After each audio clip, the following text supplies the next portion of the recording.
She's my wife. You're not taking her anywhere." Despite my son-in-law's screams behind me, I held my daughter tight and ran with her out into the rain. A taxi screeched to a halt, and I, trembling, begged, "Please, just get us to the hospital." The doctor was speechless when he saw the bruises covering her body. I'm glad you're here. If you're watching this video, please give it a like, subscribe to the channel, and let me know in the comments where you're listening to my story of revenge from. I want to know how far it's traveled. I still remember that day. The midday July sun in Houston was scorching, the hot air rising in waves from the asphalt. I was walking down the usual street that led to my daughter Maya's house. I don't know why, but I'd woken up that morning with a strange sense of unease. It wasn't the everyday kind of worry, but more like an invisible whisper pushing me to do something. I was carrying a basket of perfectly ripe, fragrant mangoes I'd carefully picked out at the market that morning, and I decided to drop by my daughter's house unannounced. I don't know why, but I just felt this urge to see her right away. When I got there, I knocked on the door, feeling a little nervous. Maya came to open it, but from the first moment I could see something was wrong. Her face was pale, her eyes lifeless, as if she hadn't slept all night. What surprised me most was that, in the middle of that suffocating heat, she was wearing a thick, tight-fitting, long-sleeved black blouse. I frowned, holding back the question that was burning on my lips. "I brought some mangoes for you two," I said, trying to sound cheerful, as if I could chase away the heavy atmosphere that surrounded me. I walked into the house, set the basket on the table, and out of habit, took my daughter's hand to pull her closer and ask her to put the mangoes on a plate. But in that instant when I touched her arm, I froze. Under the fabric, I felt a swelling, and when I unintentionally pushed up her sleeve, I discovered a huge bruise the size of my palm, dark and blotchy like poisonous ink. My heart clenched, as if someone was squeezing it. "What happened to your arm, Maya?" I asked, my voice trembling, trying to stay calm even though the fear was betraying me. She flinched, her eyes clouding with panic before she forced a clumsy smile. "Oh, I just fell, Mom. It's nothing," she mumbled quietly, immediately pulling her sleeve back down to hide the bruise. I looked her in the eye, searching for the truth in her gaze. But Maya avoided my eyes, looking down and pressing her lips together as if she were afraid of saying too much. The way she avoided me crushed my soul. I wanted to press her, to scream, "Don't lie to me, honey!" But I held back, because I knew if I pushed too hard, she would shut down even more. Just then, Rick, Maya's husband, came out of the back room. He smiled with an air so friendly it felt fake, and a chill ran down my spine. "Well, hello, mother-in-law. What a surprise to see you today without calling first," he said in a sickeningly sweet voice. But his eyes were cold and sharp. As he passed by Maya, I caught the look he shot her, sharp as a knife, full of menace. She immediately lowered her head, clasping her hands together in a silence that chilled me to the bone. I sat down in a chair, trying to make small talk to ease the tension that filled the house. "How are you two doing? How's work going for Rick?" I asked, but their answers were short, clipped. Rick, sitting across from me with his legs crossed, smiled and talked, but his every gesture struck me as phony. Maya barely said a word, just nodding or answering with a timid yes. The atmosphere was so tense that even the sound of a spoon clinking against a glass when Maya poured water echoed dryly, full of anguish. Before long, Rick stood up, making an excuse that he had a commitment. "I've got to head out, Mom. You stay and hang out with Maya, okay?" he said, and left in a hurry, not forgetting to shoot another glance at her. When the door slammed shut, the mood in the house seemed to plummet. Maya sighed, and her shoulders slumped as if a heavy weight had been lifted off them. I looked at her and my heart ached as if it were being cut. I tried to bring up a cheerful topic to coax her out of the shell she'd retreated into. "When you were little, you loved to bake cakes. Do you still bake now?" I asked, remembering the days when she was a little girl, in the kitchen with her hands full of flour, smiling radiantly when her first cake came out of the oven. But Maya just answered in a distant voice, "Yeah, I've been busy with housework. so I haven't really thought about it." Her answer was like a knife in my chest. The girl who was once so cheerful and full of dreams, who wanted to open a small bakery, now spoke of her life as if she were a stranger. I stayed a little longer, looking for a way to get her to open up, but she dodged every question I asked. Her eyes stared out the window, far away, as if she were trying to hide a secret she didn't dare to share. As I was leaving, I turned back for one last look. Maya was standing in the doorway, her hands trembling, struggling to put on a forced smile to see me off. "Drive safe, Mom," she said, but her voice broke, as if she were holding something back. I walked out the gate with a heavy heart. The bruise on my daughter's arm, her evasive eyes, and Rick's cold expression were seared into my mind. The feeling of unease from the day I visited Maya's house wouldn't leave me alone. It was like a small thorn constantly digging into me, a dull, persistent ache. I couldn't sit still when the image of the bruise on my daughter's arm haunted me every night. I started making excuses to stop by her house more often. Sometimes I'd bring a pot of her favorite beef rib soup she'd loved since she was a kid. Other times, a basket of oranges fresh from the neighbor's tree. "I was just in the neighborhood, honey," I'd say, trying to sound casual. But really, I just wanted to see my daughter, to make sure she was okay, even though deep down, I knew nothing was okay. Every time I went, I'd see Maya in long sleeves, even on the most brutally hot days in Houston, when the heat made you sweat just by taking a few steps. Once I stood outside the door and watched her open the gate with her sleeves pulled down to her wrists, as if she wanted to hide her entire body from the world. I avoided asking directly, afraid she'd shut down even more, but every time I looked at her, I felt a pang in my chest. One afternoon, when I brought over a bag of oranges, Maya was setting the table.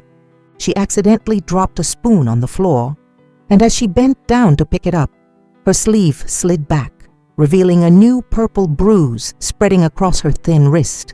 I felt my heart stop for a second. "Did you fall again, honey?"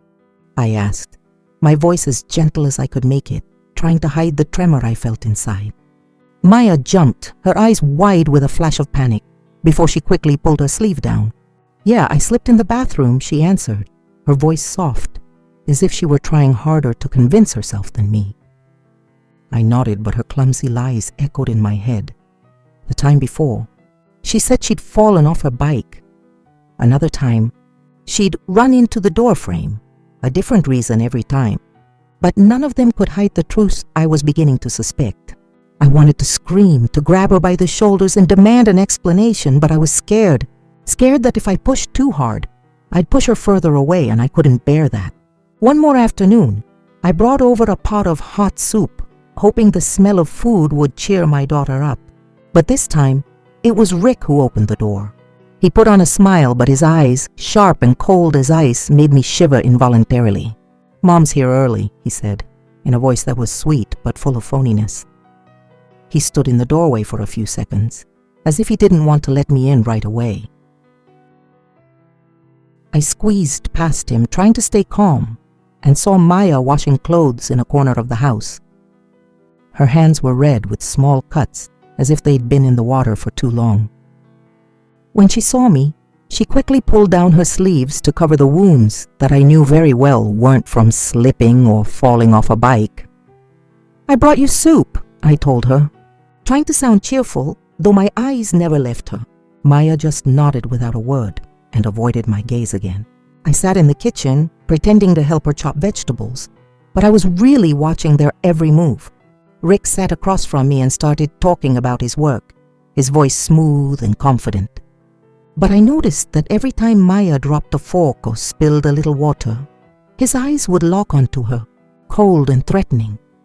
Maya would tremble, apologizing immediately, her voice as quiet as a child afraid of being scolded. "I'm sorry, I didn't mean to," she'd murmur, and I saw her hands clenched together under the table. I wanted to jump up, to scream at Rick that he had no right to make my daughter feel afraid, but I held back. I knew if I exploded right then, it would only make things worse. I just silently filed away every piece of that painful truth, every look, every gesture, every lie. A few days later, I went back with a bag of sweets I'd made myself, some churros Maya had loved as a kid. I deliberately chose a time when Rick wouldn't be home, because I had decided to do something I never thought I'd have the courage to do. Seizing a moment when Maya went to get some water, I hid a tiny camera behind a potted plant in the living room. My heart was pounding and my hands were shaking so badly I almost dropped it. "I'm just going to leave this bag of pastries in the corner here to keep them fresh," I said loudly, distracting Maya as I adjusted the camera's angle to cover the whole room. I didn't know if what I was doing was right or wrong, but the only thing I knew for sure was that I couldn't keep watching my daughter live in fear and do nothing. As I left, I looked back and saw Maya standing there, a forced smile on her lips. "Thanks, Mom," she said, but her voice sounded hollow, as if she were carrying a secret too heavy to bear. That night, I sat alone in my small room in front of the computer. I put water on to boil for tea, but my hands were shaking so much I spilled hot water on the table. When I turned on the camera feed, my heart was hammering against my ribs, as if I was about to walk through a door to a truth I both craved and dreaded. At first, the footage showed everyday scenes. Maya cleaning, Rick on the couch with his phone, but the tension in my daughter's every movement was palpable. Her smile was nothing more than a mask hiding a fear I could feel even through the screen. Her posture was always hunched, as if she were waiting for something terrible to happen at any moment. At one point, Rick got up and walked past her, and I could see her shoulders flinch in an automatic defensive reflex. I watched intently, holding my breath. A part of me prayed I was wrong, that it was all just the imagination of an overprotective mother. But deep down, in the core of my heart, I knew I was about to face a truth I didn't want to accept. That night, I sat in the old chair in my living room, my hands trembling as I made a strong cup of tea. The aroma did little to calm the anxiety squeezing my chest. I turned on the computer and connected to the camera, lacing my fingers together as if that could hold on to what little calm I had left. I knew I was about to see a truth I might rather have never discovered, but I had no choice anymore. For Maya, my daughter, I had to do it. The computer screen lit up, and the camera's image appeared with perfect clarity. I saw Maya silently cleaning the living room, a broom in her hand, sweeping every corner of the floor with slow movements, as if trying to stretch out time. Rick was sprawled on the sofa, eyes glued to his phone, his feet on the coffee table as if he owned the world. He kicked off his dirty shoes right in the middle of the floor, in front of her. Maya paused for a moment, her shoulders trembling slightly. Then she bent down to pick them up and place them neatly in a corner. When she looked up, I saw the icy glint in Rick's eyes like a silent warning. I felt a knot in my chest. I wanted to reach through the screen and pull my daughter out of that house, but all I could do was sit there, helpless, watching every painful moment unfold. Another day, I opened the camera feed again, this time during dinner. Maya brought out a bowl of hot soup, placing it carefully on the table. I saw her force a smile, but it was so faint it looked like a leaf about to fall. Rick picked up his spoon, tried a mouthful of soup, and suddenly slammed his fist on the table. The loud bang made me jump. "What is this, a salt lick? Are you trying to poison me?" He spat with contempt. Maya shrank back, her eyes fixed on the floor, murmuring an apology. "I'm sorry. I'll make a new one." I saw her hands shake as she got up quickly, as if she feared that a second's delay would mean punishment. Rick just snorted and went back to his phone, as if she wasn't even worth a thought. But the moment that left me frozen happened one afternoon, a few days later. I was in front of the screen, gripping the edge of the table, struggling to breathe. In the image, Rick was in the living room with a beer in his hand, his face flushed. Maya was nearby, holding a freshly folded shirt. He looked at her and roared, "Did you forget to iron my shirt? Are you good for anything?" Maya flinched, her voice breaking. I'm sorry. I forgot. I'll do it right now." But Rick didn't stop. He shot up, lunged at her, and slapped her across the face. Maya fell face first onto the carpet, sobbing in his small, desperate voice. "I'm sorry. Please." I felt my heart stop. I sat there, paralyzed in front of the screen, tears streaming down my face without me even realizing. My daughter's sobs were like knife stabs to my soul. Rick put on his coat, stormed out, and slammed the door with a sharp crack that shot through my chest. I couldn't think anymore. I threw on a light jacket and ran straight to Maya's house. The streets of Houston were getting dark, the streetlights barely piercing the fear that was choking me. All I knew was that I had to get to my daughter right away. When I arrived, Rick was gone. The house was silent, except for the dry tick-tock of the clock on the wall. Maya was curled up in a corner of the sofa, her eyes swollen and her hair a mist. When she saw me, she jumped and quickly wiped away her tears. "Mom, what are you doing here this late?" she asked, her voice trembling, as if she was afraid I'd find something out. I ran to hug her, my voice shaking just as much. "My sweet girl, what has he done to you?" I felt her body tremble in my arms like a wounded bird. Maya panicked and waved her hands, trying to deny it. "It's nothing, Mom, I made him angry by accident." But her voice was breaking, as if she didn't even believe her own words. I gripped her shoulders, looking her straight in the eye, emphasizing every word. I saw everything. "Maya, I know what you've been enduring." That's when she broke down, letting out a heart-wrenching sob, each gasp cutting through the quiet room. "It's just couple problems, Mom. He doesn't do it on purpose," she managed to say between tears, but I knew she was trying to protect him, or maybe protect herself from a truth that was too painful. I swallowed my own tears, not revealing anything about the hidden camera. I just squeezed her hand tightly and comforted her. "It's okay, honey. I'm going to be with you. You're not alone anymore." Maya collapsed onto my shoulder, crying like a little girl. I stayed there, holding her, my heart in pieces. I thought about when she was little, running through the house, laughing her head off, telling me about her dreams of opening a bakery. Now that radiant daughter had been replaced by a fearful, withdrawn young woman, always trying to hide the wounds on her body and in her soul. That night, Rick called, his voice slurring from alcohol. "I'm out drinking with friends tonight." Not coming back. I saw Maya sigh in relief, but her eyes were still empty, lost as she stared out the window as if she were in another world. I thought about going home, letting her rest, but seeing her sitting there motionless in front of the window, her arms wrapped tightly around herself, I couldn't bring myself to leave. "I'm staying with you tonight," I told her firmly, though a storm of fear and anguish was raging inside me. Outside, the rain began to fall hard, the drops hammering on the roof and thunder tearing through the night. The cold air perfectly mirrored my mood, an unease I couldn't name. I told Maya to go to bed early, hoping she could get some rest. "Go on to bed, I'm right here," I told her, forcing a smile to reassure her. She nodded silently, walking into the bedroom with heavy steps, as if carrying an invisible weight. I went to the bathroom to wash my face and shake off my exhaustion, planning to spread a blanket and stay in the living room. But just as I put my hand on the faucet, a loud crash echoed from the living room. The sound of a chair falling made me jump. Immediately, Maya's blood-curdling scream cut through my chest like a knife. "Mom, help me!" I ran out of the bathroom, my heart racing. The scene paralyzed me. Rick was back, his face red with alcohol, his clothes disheveled, and his body reeking of liquor. He had Maya by the hair, cursing at her relentlessly. "You useless thing!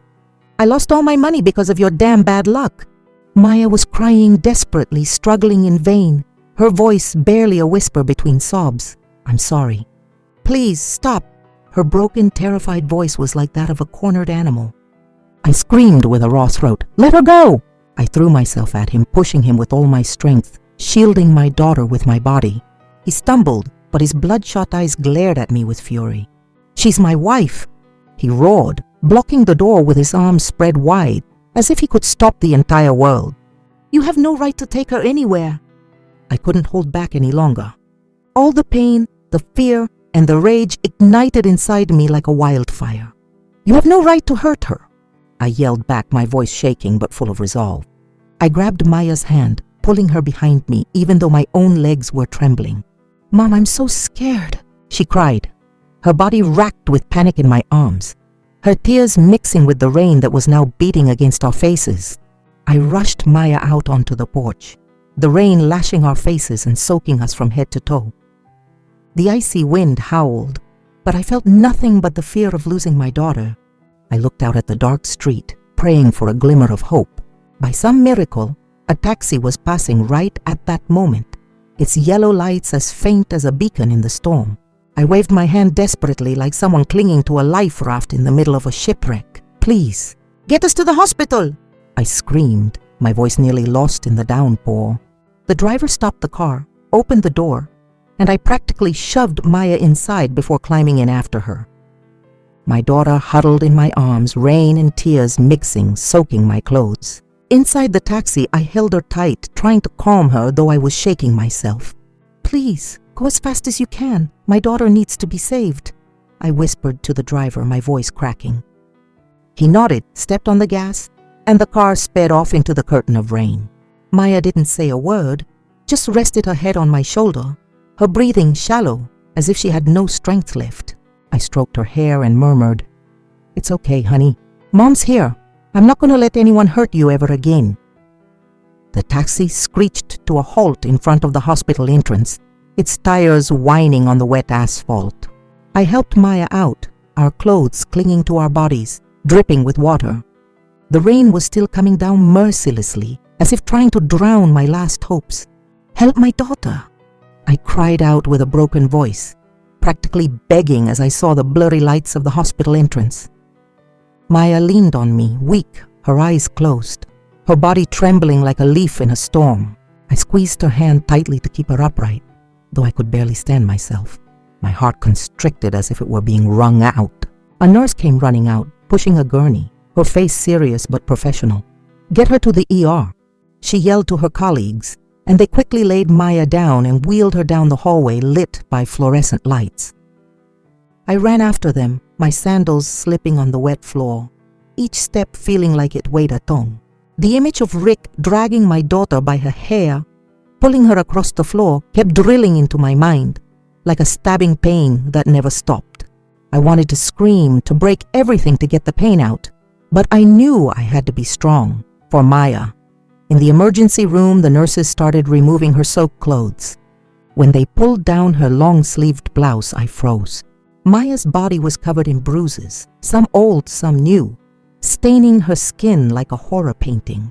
Some parts were still bleeding, as if her body had been relentlessly punished. I covered my mouth with my hand, tears flowing uncontrollably. "My God, my daughter!" I whispered, my voice breaking. The nurses looked at each other. One let out a sigh, but none dared to say a word. I saw in their eyes pity mixed with powerlessness, as if they knew something they couldn't say. The attending physician, a middle-aged man with the name Medina on his badge, walked in. He gave Maya a quick, disinterested glance, as if he just wanted to get the paperwork over with. After a few minutes of examining her, he said dismissively, "She fell down the stairs. It's nothing serious." I was paralyzed, unable to believe what I was hearing. "Fell down the stairs?" I yelled, my voice shaking with rage. "Look at her! These bruises, these wounds, how could they be from a fall? This is clearly abuse." I pointed to my daughter's body, the injuries screaming the truth he was determined to ignore. Medina raised his eyebrows, his voice arrogant. "You're not a doctor. The medical report will state it as such." His words were like a punch to my gut. I felt the blood rush to my head, the helplessness welling up as if it would drown me. "Don't hide the truth!" I screamed, tears streaming down my cheeks. "This is my daughter's life. Can't you see? She was beaten." But Medina just shook his head, turned around, and instructed the nurses to continue their work. Two nearby nurses looked down, writing silently, not daring to look up at me. I stood there, my hands gripping the back of a chair, feeling like the whole world was turning its back on my daughter and me. Just when I was on the verge of despair, a young petite nurse approached me. She glanced around, as if afraid someone would see her, and whispered in my ear, "Ma'am, there's pressure from above. They're making us alter the report." I turned and met her steady eyes. On her uniform, the name tag clearly read Sofia Hernandez. Her voice trembled slightly, but it was full of resolve. Before I could say anything, She discreetly slipped a small folded piece of paper into my hand. "This is a scan of the original report," she said in a low but firm voice. "Keep it. Don't let anyone know I gave it to you." I clutched the paper in my hand, feeling like I had found a ray of hope in the storm. "Thank you, honey," I whispered, my voice choked with emotion. "You've saved us both." After that, the nurses bandaged Maya's wounds superficially, as if they just wanted to get the case over with quickly. One of them reported in a monotone voice, "She's stable. She just needs to rest at home." I looked at them, then at my daughter, still lying there, weak and vulnerable. I knew I couldn't let her go back to that house, where Rick was waiting to continue hurting her. "I'm taking you to my house," I said in a firm voice, though inside, rage and fear were still roaring. I supported Maya as we left the hospital. It was still raining, but I didn't feel the cold anymore. There was only a fire burning inside me, the fire of a mother determined to protect her child. The next morning, as the first rays of sunlight streamed through the window, I woke up with a heavy heart. After that stormy night, the image of Maya huddled in the hospital, her body covered in bruises, wouldn't leave me alone. I knew I couldn't just stand by. I had to go back to that house where my daughter had suffered so much to get more clothes and things for her. I grabbed an old cloth bag and walked down the familiar street, but each step felt heavier, as if I were heading into a place filled with danger. My heart was torn between worry and determination, because I knew that if I didn't act, I would forever regret not having done enough to protect my daughter. When I arrived, I pushed open the gate and went inside. Rick wasn't home. The house was eerily silent, with only the smell of stale cigarettes lingering on the sofa, a reminder of his presence. I stood in the living room, took a deep breath, trying to shake off the chill running down my spine. I went into Maya and Rick's bedroom, which had once been my daughter's home, but was now nothing more than a dark place. A drawer was slightly ajar, papers scattered on the desk, as if someone had been rummaging through them in a hurry. I approached, my hands trembling, and went through them page by page, not knowing what I would find. Among the messy pile of papers, a thick stack of documents caught my eye. The words "life insurance policy" printed on the cover sent a chill down my spine. I picked it up with a hand that shook so much I almost dropped it. When I opened it, the name of the insured person was clearly visible, Maya Salgado, and the sole beneficiary, Rick Salgado. I felt my heart stop.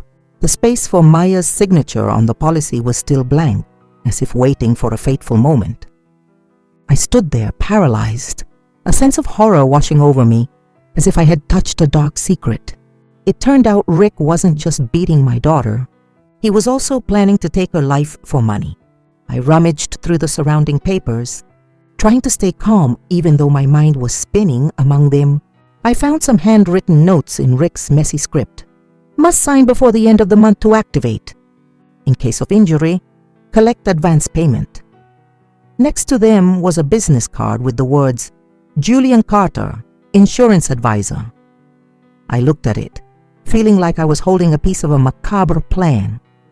Everything started to click into place. The bruises on Maya's body, her clumsy lies, and even the way Dr. Medina at the hospital had ignored the truth.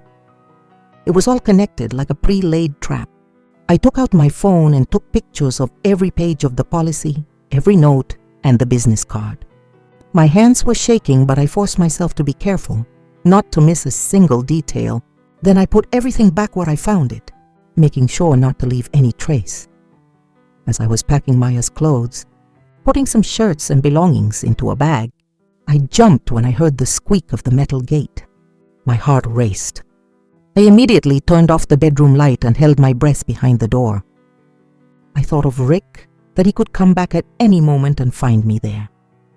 Luckily, it was just a kind neighbor dropping off a misdelivered letter. "Thank you," I said with a shaky voice, trying to hide my fear. I let out a sigh and quickly left the house with the bag, as if fleeing a nightmare. When I got home, I dropped the bag on the floor and saw Maya sitting on the sofa, her eyes still swollen from the night before. She looked at me and asked quietly, "Did you go get my things, Mom? Did you see him?" She sounded nervous, as if just mentioning Rick was enough to make him appear. I sat down next to her, took her hand, and felt how cold her fingers were. "No, he wasn't there," I answered firmly, though inside, the truth about the insurance policy weighed on me like a stone. "But you have to believe me, Maya. We're facing a plan far more terrible than you can imagine." Maya's eyes widened in fear. "What plan, Mom?" I saw the fear in her gaze and knew I couldn't tell her everything just yet. If I told her the truth, that Rick not only beat her but also wanted to kill her for money, I was afraid she would completely fall apart. I squeezed her shoulder to reassure her. "I'll tell you someday. Right now your job is to rest. Let me handle everything." Maya nodded, but I could see her eyes were still full of doubt and fear. She leaned against me, and I held her tight, trying to hide the pain that was tearing me apart inside. After discovering the insurance policy, I could barely sleep. I lay in bed that night, my eyes wide open, staring at the ceiling, listening only to the ticking of the clock in the suffocating silence. The image of the document with the words "life insurance policy" flashed in my mind over and over, along with Rick Salgado's name written clearly as the beneficiary. I thought about the bruises on Maya's body, his icy stare, and that scribbled note about the plan to activate before the end of the month. It was all like a nightmare, and I knew I had to act, that I couldn't let my daughter continue living in fear. The next morning, as the first rays of sun pierced through the curtains, I saw Maya asleep in bed, her face pale but peaceful in her sleep. I quietly went out to the balcony, phone in hand, and took a deep breath to gather my courage.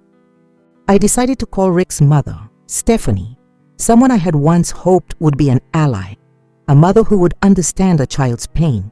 I dialed the number, my hand trembling, my heart filled with a mix of hope and anxiety. As soon as the call connected, before I could even finish my sentence, she cut me off with a cold voice. "Why are you calling me at this hour?" Her tone was as sharp as a knife, devoid of any emotion, as if I were a stranger bothering her. I suppressed the anger rising in my chest and forced out each word. "Stephanie, do you have any idea how your son has beaten my daughter?" "I have plenty of proof. The bruises, the time she ended up in the hospital." "You can't not know about this." I hoped my voice sounded firm, that it would get through to her, that she would understand this wasn't a game, that my daughter was suffering. But all I heard from the other end was a cold, brazen chuckle. "Men with hot tempers are normal," she said in a flat tone, as if she were talking about the weather. "It's a couple's issue. Let them sort it out." "Don't overreact." I was stunned as if I'd been slapped. "Beating her until she has to go to the hospital seems normal to you." I screamed, my voice shaking with rage. I couldn't believe that a mother, a woman, could say something like that. But Stephanie was unfazed. "You have to know how to keep up appearances for the husband's family," she replied with an air of superiority. "Otherwise, your daughter is the one who's going to get a bad name." That sentence was like a knife straight to the heart. I was trembling with fury, gripping the phone so tightly my fingers ached. I couldn't take another second and hung up, not wanting to hear another shameless excuse. I stood on the balcony, looking out at the bustling Houston street, but inside I felt nothing but a cold emptiness. I thought of Maya, of the times she tried to hide her bruises, of the terrified look in her eyes whenever Rick watched her. And now I understood that it wasn't just him, but his mother too, who were complicit in this cruelty. I felt like the whole world was against us, but at the same time, a flame of determination began to burn within me. I wasn't going to let them win. I wasn't going to let them keep hurting my daughter. When I went back inside, Maya was already awake. She was sitting on the sofa, her eyes red, as if she had just been crying. "Mom," she called out to me, her voice small and trembling. I realized she must have heard the end of the call with Stephanie. Tears started to stream down her cheeks. "Mom, I'm sorry," she said, her voice choked. "I stayed quiet all this time because his mom made me. They said if I dared to speak up, they would make sure neither of us ever had any peace." Her words tore me apart. I ran to her, held her tight, feeling her body shake in my arms. "This is not your fault at all, Maya," I said, my own voice breaking. "I'm the one who should be sorry for not seeing it sooner." Maya sobbed, telling me about the times Rick had abused her. Once he hit me because I spilled a glass of water. His mother was there, she saw everything. But she just scolded me, saying I was inconsiderate, that I didn't know how to take care of my husband. "I'm so scared. Mom, I'm scared that if I tell anyone, they'll do something to you." Hearing her, I felt my heart break. I thought about the days my daughter had to live in fear, forced to stay silent, abandoned by her husband's entire family. I held her tighter, my own tears falling, but I tried to keep my voice steady. "You don't have to be scared anymore. I'm here, and I'm not going to let anyone hurt you ever again." That night, after Maya was sound asleep, I sat silently in my small room. The dim light from the lamp illuminated my face, but couldn't dispel the chill that gripped my heart. After the call with Stephanie, Rick's mother, I couldn't stop thinking about her words, about the way she dismissed my daughter's pain as if it were nothing. But even more, the life insurance policy and Rick's scribbled notes haunted me. I knew I needed more proof to see the dark picture surrounding Maya with my own eyes. I reached for my laptop and connected to the secret camera again, my heart beating so hard it felt like it would burst from my chest. The screen lit up, showing the living room of Maya's house. Rick was sitting on the old sofa, across from a middle-aged man in a plaid shirt with an unsettling air of confidence. On the table between them was a half-empty bottle of liquor and several scattered glasses. I zoomed in, trying to catch every detail. They were speaking in low voices, but the camera's microphone picked it up with a clarity that made me shudder. The man with a wicked smile said, "Rick, you need to convince your wife to sign it quickly. If she doesn't sign, the policy is worthless. I've already got all the steps lined up." His voice was smooth, as if he were talking about any other business deal, but every word was a knife. Rick answered in a harsh tone, sick with cruelty. "Don't you worry, Julian. I'll make her sign. And if she doesn't want to, I have plenty of other ways." I strained to see the table where I saw a business card lying there. The words Julian Carter, insurance agent, jumped out at me. It was him, the name from the notes I'd found days before. My heart pounded even harder, as if I had stumbled upon a monstrous secret. Julian lowered his voice and continued. The last injury was already covered with an advance payment. But the report needs to be valid. Dr. Medina certified it again as a fall down the stairs. Everything went perfectly. I clenched my fist, my nails digging into my palm. Dr. Medina, that name again, fitting like a perfect piece into this criminal web. Rick let out a sarcastic laugh, his voice dripping with greed. "Down the line, I don't just want a few advance payments. I want to collect the whole thing." Julian twisted his mouth into a cold, sinister smile. "Then later on, we'll stage a car accident. That way we take the whole pot. I'll handle everything." I froze. My hands were shaking so badly I almost dropped the phone I was holding. They were talking about killing my daughter as if it were a business plan. In the video, Rick raised his glass with a triumphant tone. "Let's toast to my future." Julian raised his glass as well and laughed out loud. "And to your wife's early death." The sound of their glasses clinking together echoed, cold and sharp like a hammer blow straight to my heart. I immediately saved the entire recording, my hands trembling as I copied it to a backup USB drive. I reviewed every second, every minute, making sure I didn't miss a single detail. When I closed the laptop, my heart was still racing as if I had just lived through a storm. Now I understood. This wasn't just domestic violence. This was an organized criminal ring, with Rick as the direct abuser, Julian as the one pulling the strings, and Dr. Medina covering up the truth. I thought of Maya, of the bruises on her body, and the look of fear in her eyes whenever she mentioned Rick. I felt my heart tear apart, but at the same time, a flame of determination ignited within me. They think they're so clever, but they don't know that a mother is willing to do anything to protect her child. After witnessing the horrifying conversation between Rick and Julian through the hidden camera, I knew I couldn't wait any longer. The evidence in my hands, the video, the scanned copy of the original report from Nurse Sophia, and the photos of the insurance policies were powerful weapons. But I needed someone to help me turn them into justice. I immediately thought of Leo Ramos, an old friend of my late husband, a well-known human rights lawyer in Houston. I picked up the phone, my hands still shaking, and called him. "Leo, I need your help," I said, my voice choked with emotion. "My daughter's life is in danger. I have proof, but I don't know what to do next." Leo didn't ask many questions, just replied, "Camila, I'm on my way right now." When Leo arrived at my house, I told him the whole story, from the bruises on Maya's body to the insurance policy and the terrifying video. I showed him every piece of evidence, every photo, every second of the recording. Leo stood there, thoughtful, his sharp eyes going over every detail. After a long moment, he looked at me and said in a grave but firm voice, "Camila, this isn't just a case of domestic violence. This is an organized criminal network. Rick, Julian, and even Dr. Medina, they're all involved." His words were like a ray of light in the darkness, but they also chilled me to the bone. I knew I was up against something bigger than I could imagine, but for Maya, I was ready to fight. Leo got to work immediately. He drafted the complaint, sent it to the district attorney's office, and began discreetly contacting potential witnesses. I stayed at home, taking care of Maya, trying to keep her calm, even though I was terrified myself. A few weeks later, Leo called me again, his voice filled with determination.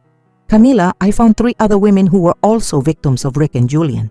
They were deceived, beaten, and forced to sign similar insurance policies.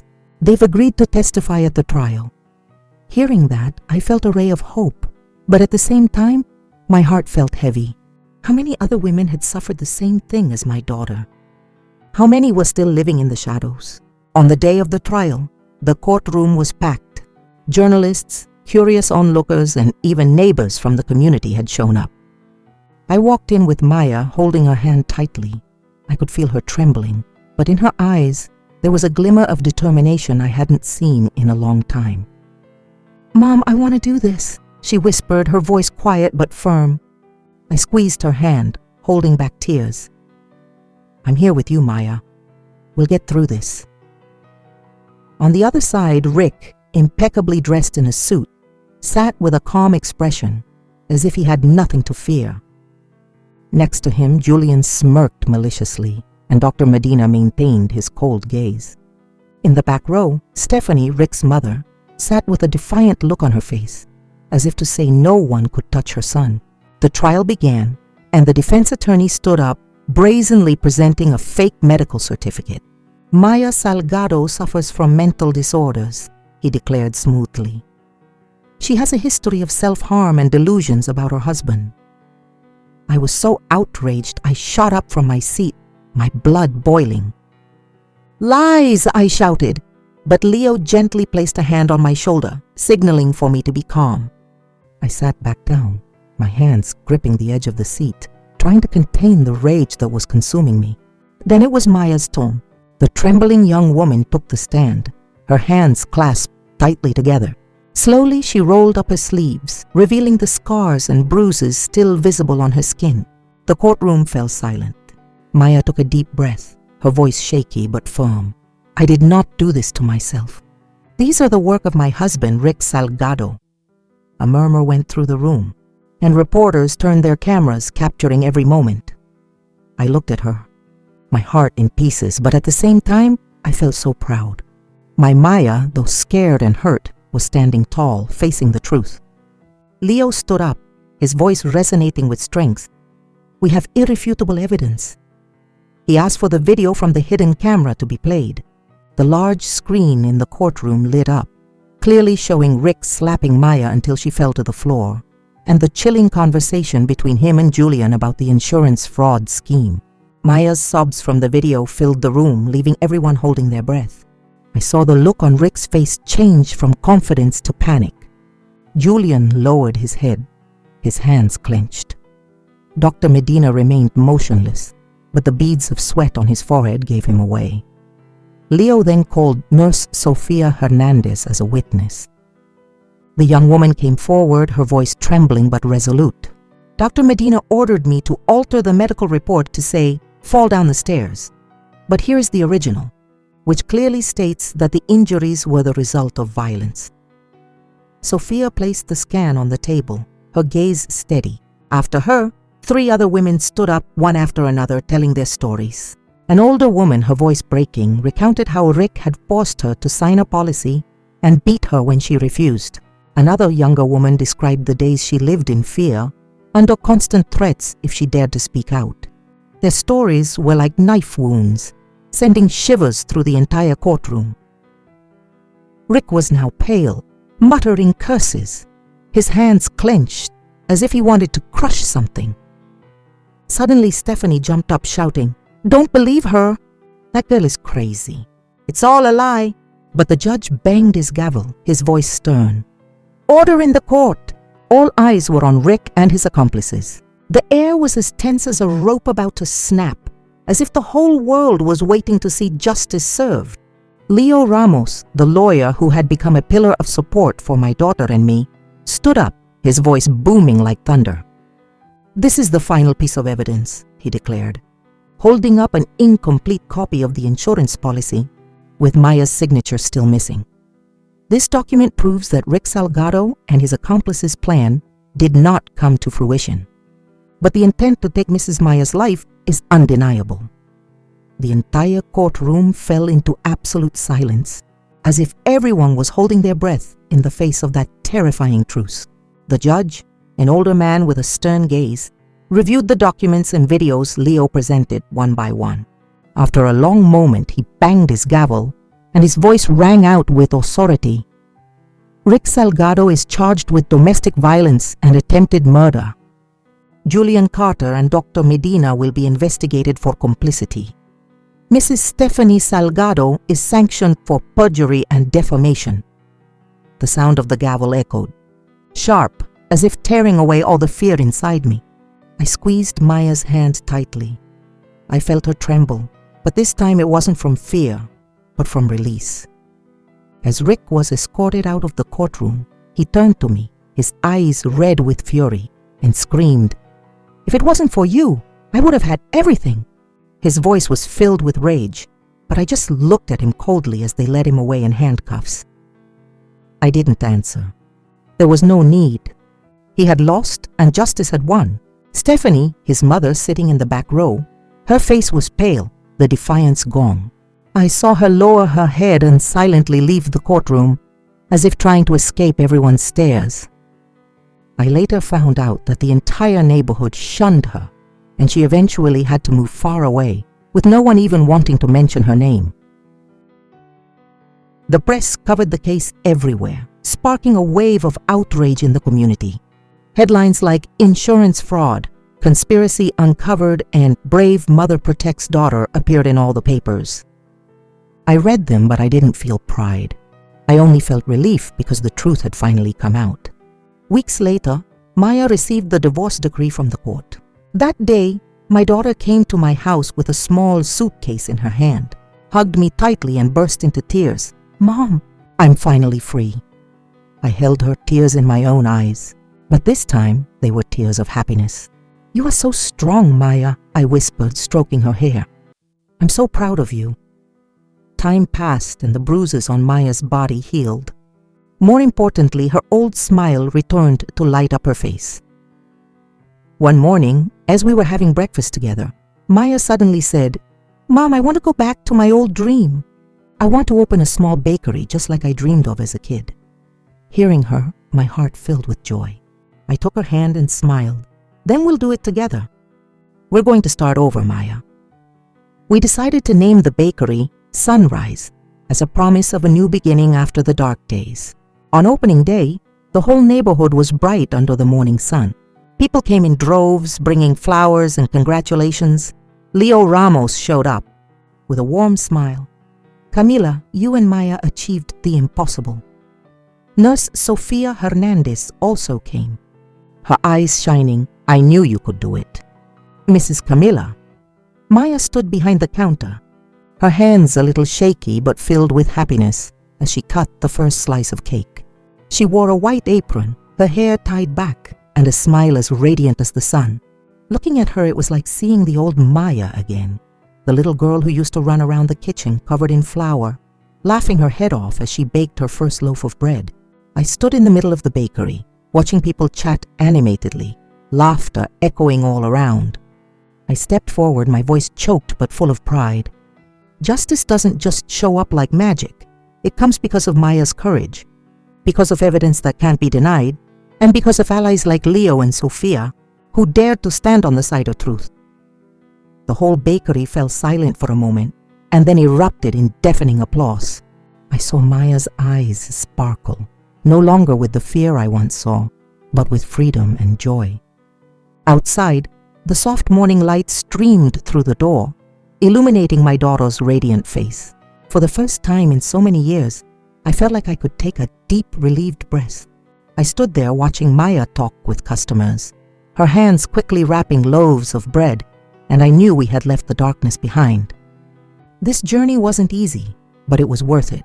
For Maya, for a mother's love, and for the faith that justice, though difficult, will always find its way. And now, looking back on everything we went through, I just want to leave you with a message.